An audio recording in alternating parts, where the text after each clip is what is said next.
Arnold struggling. Look, we put question marks in there because it's early. The defense, typically, it's a good sign if your defense is having success. I mean, that's not like it's out of the ordinary for these guys, but I believe he threw 3 picks in their scrimmage on Saturday. The ones didn't score a single touchdown. The twos did with Deuce Knight. I almost said Deuce Robinson, but Deuce Knight, their 5-star phenom quarterback. Who, look, I think he didn't even talked about enough. I'm pretty sure he was Gatorade Player of the Year, or was it Keelan Russell was Gatorade Player of the Year? I can't remember. It was one or the other. Keelan, okay. He's close though. I mean, that kid. Yeah, he was. Yeah, he's a dog. He's a dude. Yeah, I was all right. He's pretty good. So I know he's slinging the rock. I saw some conversations where they're chirping where he could be the starter, but I also read on the on 3 sites that right now it is Jackson. He's the guy, and Deuce are still kind of, he's the number 2 guy. He's still fighting off number 3 at the moment. But the reason why we talk about struggling, because him throwing 3 picks, we've talked about this with Jackson Arnold. I'm a big Jackson Arnold fan. I loved when we saw him coming out of Oklahoma. We were extremely excited for him at Oklahoma. Struggles at Oklahoma last year, seeing ghost, not knowing what he's doing. You ask Jason from our Oklahoma guy, he's like, the guy is just, he's scared of his own shadow. That's what he always says. We heard Hugh Freeze talk about it this year of like, yeah, he went to like a counseling to be able to talk to Jackson. Like, who is he? He tries to support him and show him love and encourage him that he's doing okay. Like, that's the personality. And I think, like, hey, that's all great. That's fantastic. Week 3, and after you've already lost to Baylor week 1, yeah, put on your calendars. I'm booking it. Is Hugh going to have the same approach? Is Hugh going to be as gentle with old Jackson come that point? I don't know. So hearing those struggles this early, this late in the camp, I guess, after it's very similar to what we saw, an approach that I'm taking this whole fall camp is, if a red flag pops up of a concern from most people, like this doesn't look good, instead of overlooking it like we typically would, like, oh, it's this and that, it's like, look, there's smoke, there's usually a little bit of fire. And this could be an early problem here for Auburn with Jackson Arnold. And they don't get a tester week 1. It's at Baylor, is going to give them a fight. You got a Baylor team that finished very strong at the end of the year last year, coming back with a lot of guys. I'm smelling upset. And it's an upset because Baylor is the underdog currently. Cody? Well, you talk about underperforming, and that's all Hugh Freeze has done at Auburn. And if there is a fan base that will not tolerate it another year, it is Auburn. And I don't know if he has a chance to miss. He missed the last 2 years with his quarterback that he picked from the portal, and I don't think that he can necessarily miss this year. If Jackson Arnold is not the guy, and I know that you guys paid him to come there, he's not the guy. You got to start the young kid and Deuce Knight right away, because you can't afford. It looks a little bit better if you lose with a true freshman quarterback. It does not look good if Jackson Arnold goes out there, fumbles the ball, and throws 3 INTs against Baylor. Like, you're on the hot seat. The seat is already hot as it is because you've underperformed.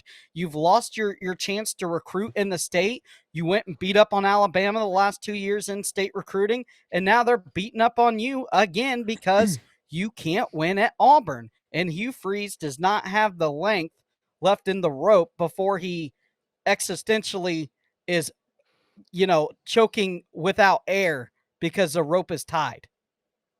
Yeah, look, quarterback play in the SEC, there's a lot of excitement for a lot of guys, and Jackson Arnold isn't up there at the moment. I believe that he could put himself in the conversation with the amount of talent he has at wide receiver, and with the amount of talent that's on the defensive side of the ball at Auburn as well too. Like, they could heavily, again, I keep saying it, they are the Florida of last year, where they've got pieces, they look good, they've got some NFL talent ready to go. Can they put it all together? And that's going to be left to be seen. Ty? This is going to be a short leash for Arnold. I'm going to tell you, he's probably going to start week 1, but I'm going to tell you that he might get pulled by halftime. There's too much talent on the Auburn team to have it taken away by one player. We saw this guy last year at Oklahoma. I mean, he single-handedly made Oklahoma terrible. He couldn't complete any passes. I mean, and if you have to take counseling to figure out how to talk to your quarterback, that is a red flag in itself. where is it where you can be tough on these kids? You got to be able to be tough, and they have to have resilience, and you have to be able to step up and plays as a leader. That is what your job is as a quarterback. I shouldn't have to talk to you like a child and worry about like I'm going to hurt your feelings. Like that is not what you are. As a leader, you should want the guy in your ear. In your ear, you want the coach to get, he should 100% want him in his face. And that's what made, like we talked about Gruden. Like Gruden is so good because him and his quarterbacks go at each other. He wants that because that means they care. I don't see a lot of care in Jackson Arnold. I remember when he got benched at Oklahoma, I saw him on the sidelines and he just looked like pouting. And it's just, that's not resilience. That's not what you want from a guy like that. I would take Deuce Knight. I would just go ahead. We can't waste the talent that we have on this football team with Singleton Jr. and Cam. We cannot do it. You have to go out there and you have to give your best team a chance to win. And I'm not saying it's not Jackson Arnold, but the leash is very short. We have seen it. You've already made a year. I mean, he could be DJ Uyunglele, like big star, five-time five-star recruit, and just can't perform. Like, this could be all mental in his head. You like it's like self-doubt, and that is a big factor in his world. Like it's weird, it's crazy, but I don't think his leash, because Hugh Freeze got to keep his job too. Like, listen, you can't baby these kids. Like my job's on the line. I have to perform. We're expected to be good. So I think he's going to get benched early. I think he's going to struggle. I really do. I hate to say it, but I really think he's going to struggle, and I think he's going to get benched. Yeah, I think you're spot on with the leash being short. He's an experienced quarterback coming in. It's not like he's a freshman guy where you're going to work through the growing pains, and Hugh doesn't have time to work through the growing pains. I find it very similar to Graham Mertz's situation last year at Florida. Not exactly, because Graham came in a little more established, was much more respected, and Billy was willing to die on Mertz, if you will, because Mertz gave him a season the year prior to that. Hugh doesn't have the same investment into Jackson, and the reason why I compare it to that situation at Florida is because of what's sitting behind the quarterback. Is it a 5-star freak athlete that people are going to be clamoring for? If this guy doesn't come out and just look sharp as a tack, it's like, what are we wasting our time for? The kid sucked last year. You're not getting anything new. You've worked with him all offseason. Just hand the reins over and give it to a kid that can ball out and let him rock and roll and throw these wide receivers. And that's what Deuce Knight's going to bring to you. So, yeah, I agree. I think the leash is going to be extremely short. And if halftime is a bold one, but I see it. Like, you can't afford to lose much. You don't have that wiggle room. Barely should be a game you go in and handle your business. And if you're struggling, Deuce Knight could provide a spark to the offense that you're looking for. So that could be a storyline to watch in the season to come. If Jackson Arnold is absolutely terrible in practice, I could see almost a false flag injury to Jackson Arnold to make the separation look You think cleaner Hugh than just what it walks should out there be. and just hits him with the cleaver before it even gets started? I don't think that. I think that they say that he's got a fracture in his foot or something to help make mitigate it. the mental struggle. Yeah. Yes. You compared him to Mertz.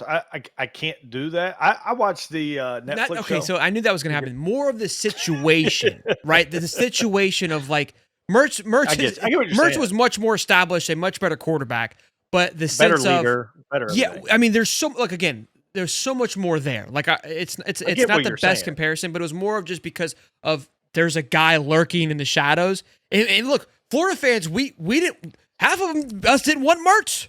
Look, let's call it what it is. So in reality, like, it was probably worse than Jackson Arnold, because Jackson Arnold, I don't think they're ready to hang him from the ropes just yet. People didn't even care to see Mertz. They're like, what are we wasting our time for? When DJ sniffed the field at Sanford, they're like, I've seen enough. So actually, Mertz had it more. Yeah, we all felt that he was more established and a way better leader without a shadow of a doubt. But I'm talking about the noise that they're going to be dealing with. It's very similar, if not a little bit better, to be honest with you. Oh, the Netflix show I respect Graham Mertz so much Yeah. more now. Just watching that Netflix show was awesome. He just saw the kind of guy he was, like he's not pouting on the sidelines. He was out there helping. He was doing the leadership things. That's what you want. I have a feeling if this guy gets on the bench, what you're going to see is just him. It's all about me, and it's not a team situation, and it's not going to be good. Well, again, it's so crazy. We talked with Chris Lee yesterday.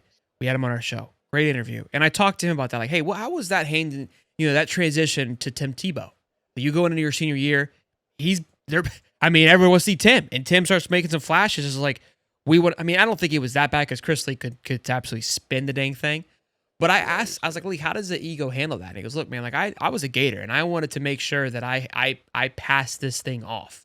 Like I was completely committed to making sure that Tebow was going to be fully ready to take over next year. And he goes, look, when he won the Heisman, he goes, I felt like I don't want to say responsible because like he didn't say those words, but honored, like I was a part of that and in him growing, right? Like that was a cool thing. So my reason for saying that is these kids don't have that same type of connection now. And you're agreeing with what you was like, yeah, he's not going to get benched and War Eagle this thing to the end just because there's just not the connection's not the same.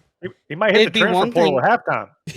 Yeah, it'd be one thing if Jackson Arnold was more of a guy that had like a Bo Nix that grew up around the Auburn program his entire life, and his parents played there. Yeah, it didn't work out for Bo there, but Jackson Arnold is a transfer portal quarterback merchant. I mean, he's the guy that you call in, and when you need shady stuff done behind the lines, and the U.S. government can't be seen there. He's that guy. He's Blackwater. Okay, and when you have that. Listen, there's no, it's all money, baby. He doesn't know if they're a war eagle or a tiger or sooner. He don't give a shit as long as the checks are coming in and he can maybe throw a couple passes. We're hitting Cody with the Oscar music. We got to wrap it up, boys. Cody's darking his thoughts here, boys. Great show as always. Hope you guys enjoyed today's content. If you did, be sure to smash the like button and subscribe. Maybe we won some Texas Tech fans over. They were not fans of us on Thursday, but it's a long season. You're gonna love us, hate us, enjoy us, and maybe not even watch us at all. I don't know, but listen, if you don't have people hate you, you're not doing your job. That's true too. Cody the Professor, Cowboy Ty. I'm Shelton. Boys and girls, y'all have a great week. We are live tonight at 8:35 on Wednesday, and then our next college football show will be live Thursday at 8:25. I think we do it, Cody. I'm excited about that one. Yes, sir, boys and girls. Y'all be good. Yep. Smash the like button. I love you. Peace and love, baby.